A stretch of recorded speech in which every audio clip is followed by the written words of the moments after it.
wala kasi akong makwentuhan.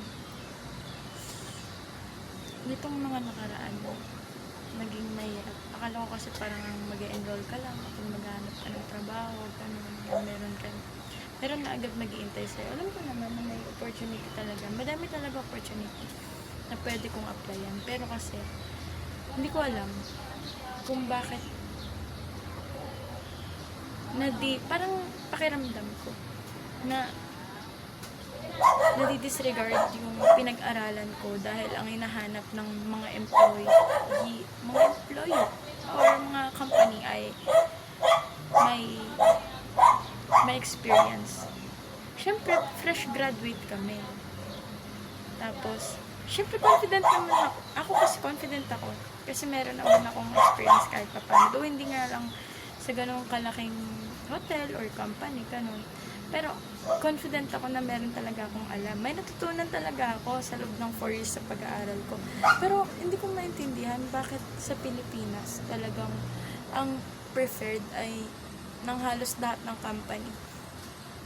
May experience. So, sana pala, hindi na kami nag-aral ng 4 years at kumuha na lang kami ng experience para pag time na nag-apply kami,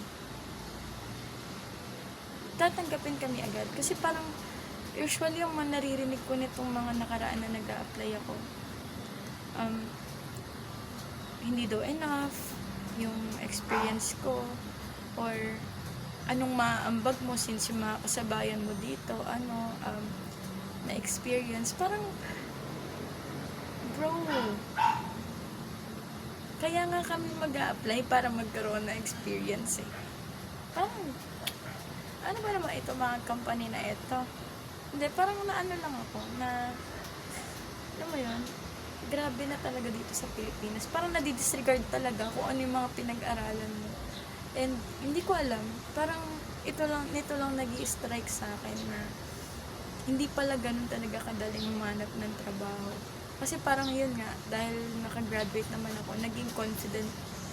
Parang yun, na confident ako sa sarili ko na makakahanap ako. Though alam ko naman talaga na meron talaga inano si Lord, pin-prepare si Lord for me. Pero yun nga lang, medyo nahihirapan akong hanapin yun, or should I say, hinahanap ko siya kahit hindi naman pinapahanap sa akin ni Lord. Parang ganun. Tsaka, yun din, nitong mga nakaraan, sabi ko, Lord, saan ba? Kasi meron akong isang 4-star hotel na napasukan. Tapos sabi ko, sobrang ideal siya, sobrang grabe yung offer, tapos, laki ng SC nila. Tapos yung trabaho na pinapasukan sa akin, kasi nakapasok na ako 2 days. Yung trabaho na sobrang instant, guys. Monday before that moment happened, ang ni Pastora, kasi parang leadership training namin nung Monday na yun. Tapos by Wednesday, biglang nag-chat itong friend ko. Sabi niya, may hiring daw sa kanila, gano'n, pastry, gano'n. Sabi niya, send mo sa akin yung resume mo, gano'n. Sinend ko naman. Tapos sabi, kasi pastry, ideal ko yun, parang pangarap ko yun ever since. Gusto ko talaga ayoko sa hot station. Parang kung mapupunta ako, either cold station, na puro salads, gano'n, or pastry talaga. Pastry, pangarap ko talaga ever. Tapos yun, parang yun nga, naging ko siya, ideal ko siya. Kasi ko, ang ganda ng offer, ang ganda kasi 4-star hotel, fresh graduate ako. Tapos sa mga nakaraang pinapasukan ko, ina-applyan ko, mga restaurant pa nga lang, gano'n. Tapos mga 3-star hotel, tapos biglang nilatag sa akin yung 4-star hotel. Eh, syempre, ang heart mo, biglang titibok ng sobra-sobra, mga gano'n. Tapos, magkano ka agad, i-grab mo agad yun, gano'n. Gano'n yung naging ko, sobrang impulsive ko. To the point na yung preaching ni Pastora nung Monday na yun, nakalimutan ko. Kasi yung preaching nung Monday is about instant. Kapag talaga naman kasing God is a sudden God. Hindi naman talaga nating matatanggi yun. Pero, what if merong dumating sa'yo na sobrang sudden, sobrang instant? Ano yung gagawin mo? Ano yung magiging response mo? Yun yung hindi ko naisip agad. Naisip ko lang siya nung first day, parang, yun, first day, mabait sila sa akin. Tapos, di pa kasi nila ako kilala na personal. 2 days nga lang ako dun, guys, sa 4-star hotel na yun. Parang itong, ano lang, di ba? Nagpasa ako ng Monday, nag-preaching si Pastora. Tapos, Wednesday that week, nagpasa ako na resume. Tapos, Thursday, umattend ako ng squad. Tapos, Friday at Saturday, nung last week, ay nakapasok na ako. Friday, pinapasok na ako agad. Walang interview, walang kahit na ano. Tapos sabi, 3 to 4 days ang training mo. Tapos after that, magba-biometrics ka na para mabibilang na yung ano ng sahod mo. Ganun. Tapos sabi, dalawa or tatlong cut-off bago ka makakuha ng ano. Pero dun mo sa pangatlong cut-off daw mararamdaman yung sahod. Ganun.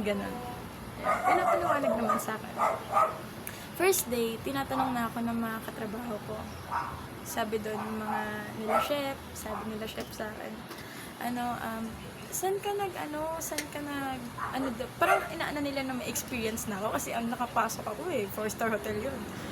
Yan, sabi mo naman sa akin, chef kayo yung tawag nila sa akin chef, saan ka galing, anong experience mo? Ngayon, sabi sa akin parang, nung sinabi ko na, fresh graduate po ako, tapos pinasok lang po ako dito, gano'n. Siyempre, sasabihin mo ito, ayoko naman magsinungaling mo. Pinasok lang naman talaga ako, gano'n. Parang urgent hiring ata sila sa pastry, gano'n. Tapos, nung nalaman nila yon, parang lagi na nila akong inaano. Hindi kasi alam ng friend ko, doon magkasama kami. As in, magkasama kami, same kami ng shift. Parang nauna lang siya sa akin ng 2 hours, gano'n. Pero same kami ng shift, same kami na nasa pastry, ng ginagawa. Ganun, magkasama talaga kami. Ganun. Pero di ko masabi sa kanya. Siyempre, baka sabihin niyo, sobrang OA mo, ma. Parang ganun, na ang sensitive mo naman. Baka mamaya ganun kasi maging dating sa kanya.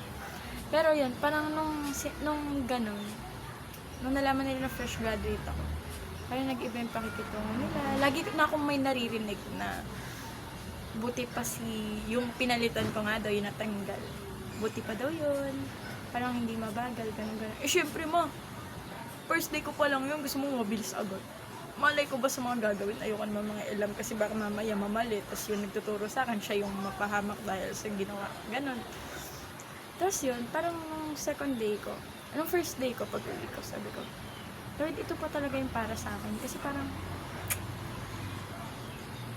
oo nga, sobrang ideal nung as fresh graduate, makakapasok ka ng 4-star hotel agad, tapos pastry ka agad, tapos tawag agad nila sa'yo, chef. Ganun.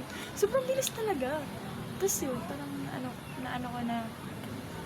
parang may mali, Lord. Parang hindi ito yung para sa akin. Tapos tinatanong ko na, sabi ko, Lord, parang mali. Kasi kaya naman ako nag-go doon nung Friday. Parang Thursday morning, Friday morning, gano'n.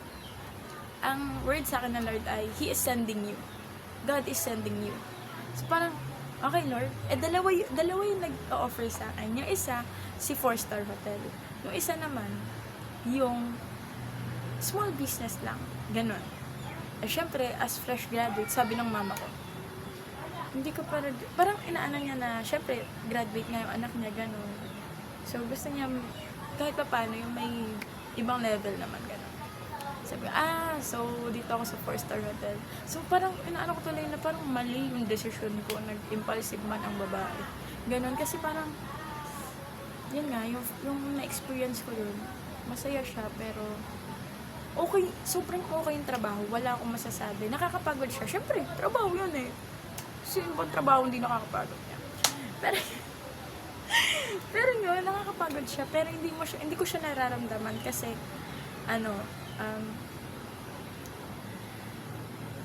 pangarap ko talaga siya. Tsaka, yung pagkain, bongga talaga. Naka-buffet yung pagkain nila doon, gano'n. Tapos, may kanin na over yung pagkanin. Ikaw kukuha, syempre. Tapos, bibigyan ka ng first day ko doon, bulalo agad yung ulam. Tapos, meron pa isang parang soy garlic na chicken, ganun. Tapos, nilagyan ako. Tapos may salads ba? Kasi may salads doon, may greens, may Thousand Islands dressing. Ikaw yung tapos may mga cherry tomato. Ikaw yung magagawa mo. Tapos pwede kang gumawa ng kape, tapos may juice din doon, tapos may free water na may tubig. Ganun, ganyan. Ang dami talaga. Masisilaw ka talaga. Yun. Ganun talaga yung nangyari sa akin. Nasilaw talaga ako. So, maganda dito, masaya dito. Pero yung environment, hindi ako prepared. Yung spirit ko hindi prepared. Nasa isip ko nun, pag ito may narinig pa ako, papatulan ko na talaga to. Ganon yung naiisip ko mo. Syempre alam nila dun na yun nga, nagkakilala kami ng friend ko, taga-church din kasi siya. Nakilala ko siya, ganon. Siya yung nagpasok sa akin, nagkakilala kami sa church, ganon, ganyan. So sabi ko, hindi pwedeng akong mapikon or magpakita ng negative. Hindi naman sa sinasabi kong pero kasi I believe pinapunta ako doon ng Lord para ma-sharean sila. Pero hindi na prepare yung sarili ko. Hindi ako prepared yung mga nasa isip ko iba na. Sabi ko, shucks. Pag ito talaga nagsalita, kasi parang nila gustong-gusto nila yung bakit nawala si bakit tinanggal si ganito, si ganyan, gano'n. Tapos parang nila nababagal nga ako. Syempre, first day ko nga, kailangan ko pang kapain lahat, gano'n. Kailangan ko pang malaman lahat. Yun. Tapos, after nun, second day ko na, yun na, pumasok ako ulit. Ay. Thursday, Friday. Oo. Saturday, pumasok ako ulit. Tapos may may training sa church, gano'n. After. Dumiretso ako sa church. Tapos, nakausap ko yung friend ko, taga-church. Wala na siya, hindi ko na siya nakikita sa church. Pero, kinontak niya ako kasi alam niya na nakakausap ko siya dati. Way before. Gano'n. Tapos yun, sabi ko, tapos siya yung kusa nag-share na na gano'n, na nahiya na siya bumalik sa church, gano'n. Tapos inisip ko, ito ba talaga yung para sa akin? Iniisip ko, baka mamaya mawala din ako sa church. Paano yung mga ladies na pinagkatiwala sa akin, Lord, gano'n. Iniisip ko talaga. Tapos nagdadalawang isip ako kung itutuloy ko siya kasi iniisip ko para sa pamilya namin. Para dito sa bahay, syempre. Gusto ko nang makatulong talaga kila mami. Kasi nakakahiya. Hindi tambay na ako talaga. Pero yun. Ganun nga yung nangyari. Tapos, naisip ko na sabi ko, ipagpapalit ko ba talaga yung ganitong privilege, ganito kalaking calling sa isang work. Sa work na Pero alam ko naman kasi na talagang buti na lang talaga pinakita sa akin ng Lord na, di ba ako yung provider mo? Parang ganon. Tapos ko na. Hanggang ngayon, naghahanap pa rin ako ng work. Ang daming rejection, kaya ang sakit ng heart ko. Wala akong mapagsabihan. Pero, okay lang. Yung word kasi ng Lord sa naiyak man. Pero yung word kasi ng Lord sa akin, sabi niya kahapon. Tapos sabi niya ngayon, yung power, walang power kapag wala doon yung presensya ko. So, ayokong mag-impulsive ng work na, okay, dito na lang ako. Ganon. Ayokong mag-ganon. Kasi baka mamaya, wala din yung presence ng Lord, tapos papasok ako doon. Or kundi man, sabi nga, diba, God is with you all the time.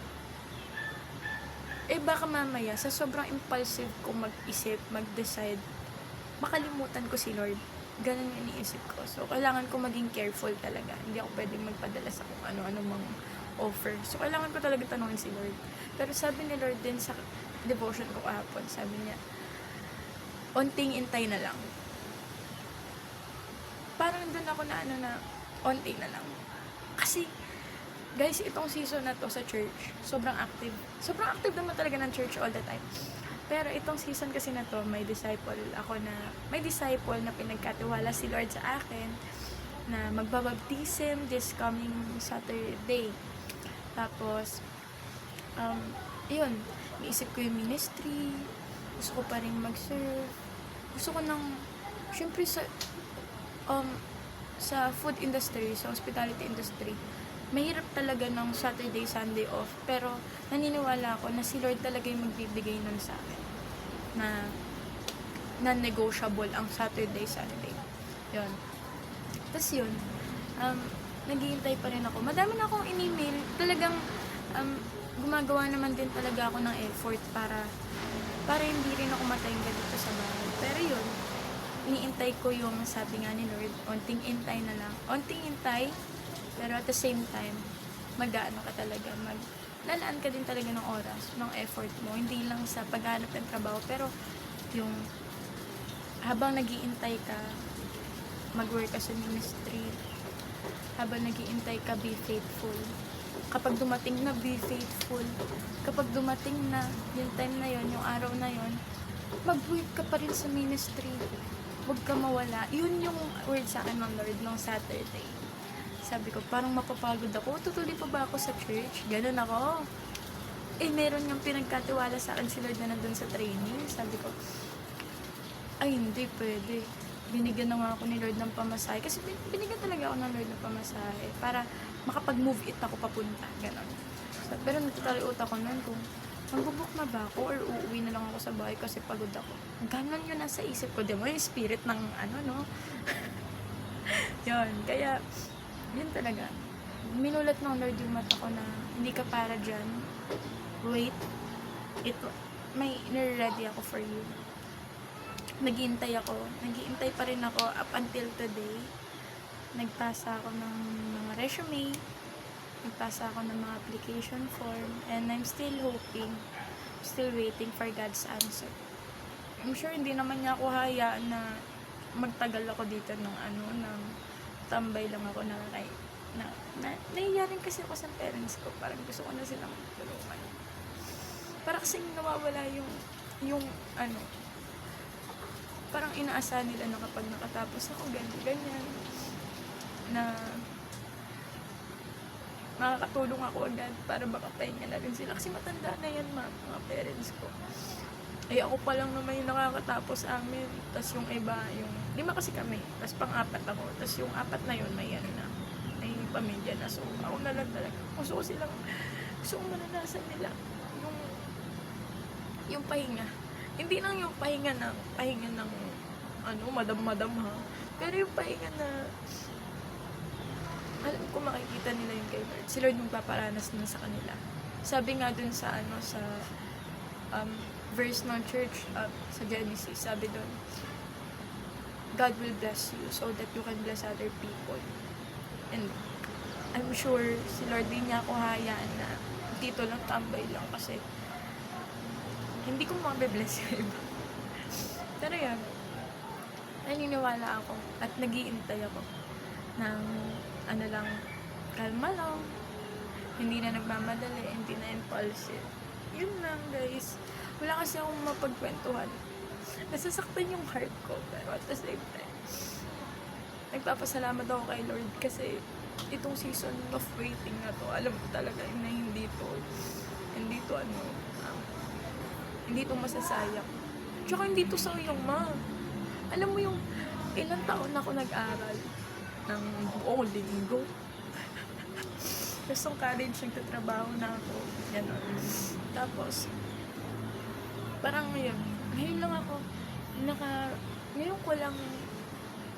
ngayon lang ako nagstay talaga dito sa bahay ng buong isang araw. Mga ganon.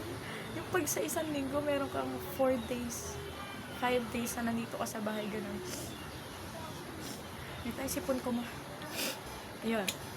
Kaya, ayun, nandito ako sa bahay. Kahit pa paano, nakapagtulong ako sa mga household chores. Tsaka ginagawa ko din yung best ko para talagang mapakita sa kanila na may plano talaga ako mag-work. Naantay ko lang talaga si Lord. Yun lang. Gusto ko na ikwento sa inyo guys. Kasi babalikan ko to, itong video na to kapag may work na ako. Ikwentuhan ko ulit kayo kung ano yung first day ko, kamusta yung first day ko, sino yung mga friends ko, kung kamusta yung pagkain sa work ko, gano'n. Tsaka promise ko talaga kay Lord. Kasi itong season na to, nahirapan ako mag-tights, nahirapan ako mag-giving. Tapos parang naano ako, kasi wala akong maibigay. Wala akong maibalik, ganun. Siyempre kay Lord yun eh, bakit naman? Ba't kayo bibigay? Yun, promise ko talaga kay Lord na whatever it is, whatever sahod it is, kung may service charge man yan, may tip man yan, yung magta-tights talaga ako. Hindi ko haayaan na mawala yung tights. Kasi talagang galing, ito talaga, na-realize ko na yung work, hindi yung galing sa amin. Galing talaga yun kay Lord. At inaantay ko yung galing sa kanya. Yun. Sobrang okay. Naiiyak. Pero yun, inaantay ko pa rin talaga. Inaantay ko yung sagot ng Lord. Baka mamaya may mag-email, di natin alam. Yan, balitaan ko kayo guys. May nag-email na, pag kamusta yung interview, kung may interview man, gano'n. Babalikan ko tong video na. Bye guys.